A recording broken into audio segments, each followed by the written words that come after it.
document with you here. That's all I've got, just that. I've not seen anything else. Yeah, there is a document here from Scorpions I've not seen that it. says I've only seen this. they're giving you advance. I've not seen it. And there's two documents. The one says request for an advance from the DSO confidential funds. And then the other one says application for reward, Paul O'Sullivan. I've not seen it. Nowhere do they suggest that you are being refunded for anything. Thank you.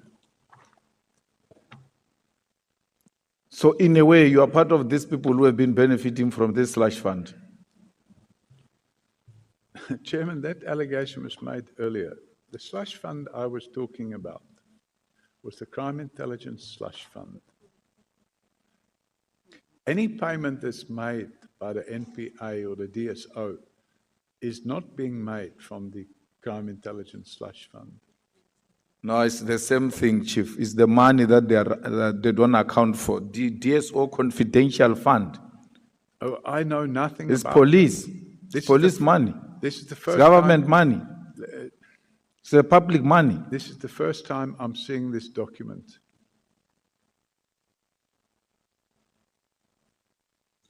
And in fact, what they did internally, I don't know about it.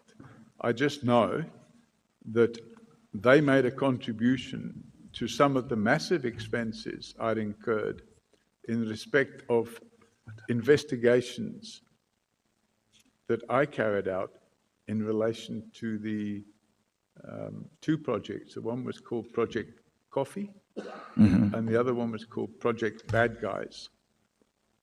Yeah, it's written here, Project Bad Guys, brackets, coffee. Yeah, there were Coffee leg. two projects. And it related to the international drug smuggling syndicate with tentacles around the world. And this is not a reward. It says here it's a reward for information, but I'd never seen this document before. It wasn't a reward for information. It was refunding of expenses or partial refunding of expenses. It makes the situation worse, Mr. Paul O'Sullivan, because it means the money was released under false pretext. Well, I know nothing about that. Because if it says reward and you call it a refund, it means whoever went to apply for this money lied I don't know. that you are being rewarded. I've only seen the document today for the first time. But it lists a number of names and people that went to prison.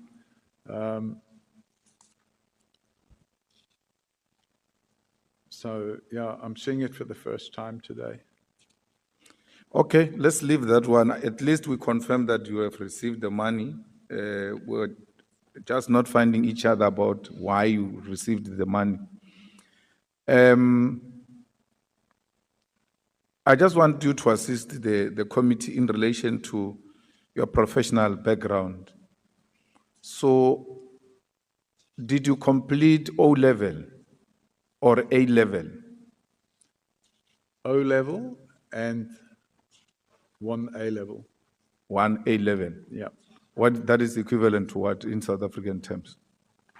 I don't know how you equate it. I suppose it would be something like a matric. So you've got matric. They don't have a matric. No, I'm saying it doesn't matter what they call it. I think there. it would be called the equivalent of a matric. You've got an equivalent of matric. Correct. From there, which post-matric or post-A1 level did you go to? So, University or technicon or anything of that sort? I went to a technicon, but I'm not prepared to discuss my educational background. Which one? I said I went to a technicon, but I'm not prepared to discuss my educational background. I made that clear. And no, you're going to have to discuss your educational background because you took our money. We hired you at AXA. At AXA. No. That's our money. Okay. You only get that money if you have reached certain particular qualifications. So we want to see if you received that money legitimately. Which money? AXA. You worked for AXA. They were paying you a salary. They paid a salary, yes. And I gave them a good return on that money. No, it doesn't matter. Did you get any tertiary qualifications? Yeah, I did. Which is what? I'm not prepared to discuss it. But I want to check if you're qualified. You go ahead and check. No. I want to check with you if you're qualified to be head of aviation security. Well, then you should perhaps speak to And if you look at the report of the 2002, there is no even such a structure in the organogram of AXA. In the report of AXA, there is nothing called group aviation security, group heads aviation security. You are the only person who's using that concept. No one at AXA is using that concept. Even the advert, there were 2 adverts that year which were taken out. None of those adverts say group head aviation security. They say aviation security. So I think, I don't know where you're getting your information from, but I think it's defective. I'd like to refer you to a page in the annexes.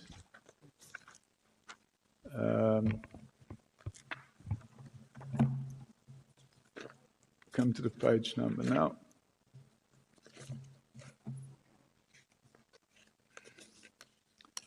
I'd like you to refer to page 62.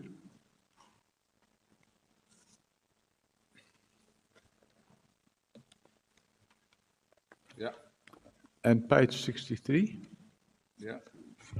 And page 64. So on page 62, it's addressed to Mr. Paul O'Sullivan, Director, Executive Group Security. Page 63, it's addressed to Mr. Paul O'Sullivan, Group Executive Security. On the Business News or Engineering News article, which is page 64, if you look at the second paragraph or the third paragraph on the left-hand side, it says, according to AXA Group Executive Aviation Security, Paul O'Sullivan, this is substantially more than was likely to be allocated had the 2001 terrorism attacks not occurred.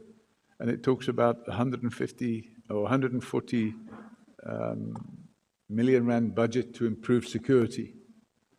So perhaps those 3 references would indicate that there is in fact a position called Group Executive Aviation Security. No, the 2 heading don't speak to that. Pardon me? The 2 heads, the 2 things that you referred me to under Mr. Paul O'Sullivan, Director, Executive Group Security.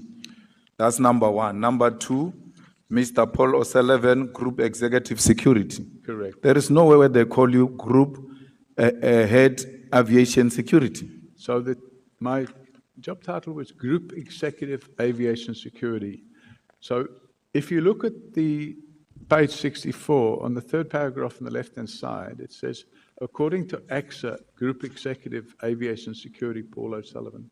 So No. That's what you call yourself. That's not what your employer calls you. I mean, this is an article. What you are referring me, it's an article of a newspaper, and that's how you would have said, this is how they must address you. But where you are being addressed officially in the letter of the institution, it says Director Executive Group Security. Then the second one, it says Group Executive Security. Nowhere do they refer to you as Group Head Aviation Security. So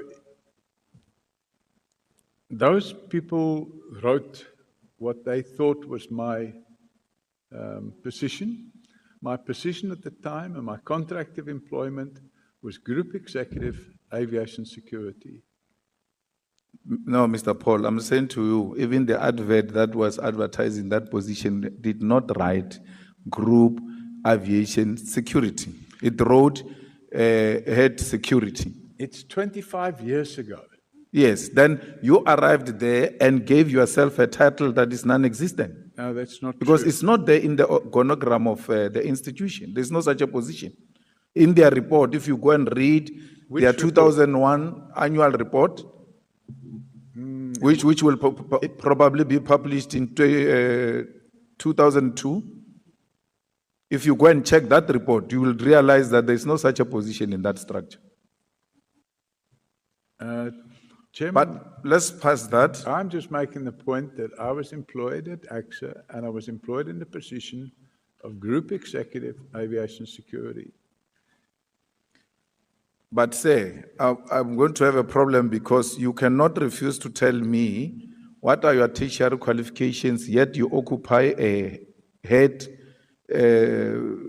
aviation security position, which its equivalent now, if you look at the adverts this year, they require master's degree and some 5 years experience. So I could imagine during your time, there's no way, even the one that I'm referring you to, it says it requires a degree or an equivalent. That's why I want to check your qualification to match it with the requirements so that I can make a determination that you are indeed employed through your qualifications.